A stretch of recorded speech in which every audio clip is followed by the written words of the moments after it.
For special requirements in hygienic areas, we recommend a skirting system which is easy to maintain and easy to install. We recommend a flash coving, especially for hygienic areas. For this system, we recommend to use a solvent-free adhesive tape called Profix 90 and the cushion edge profile like that. Important is to start first with a tape on the wall, fix the profile to the wall.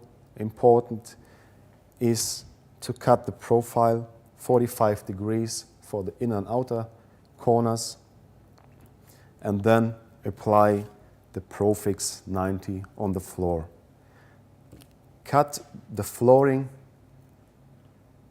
that we have at the end, 10 on the flooring and 10 on the wall, the right size, and then start to install the sheets.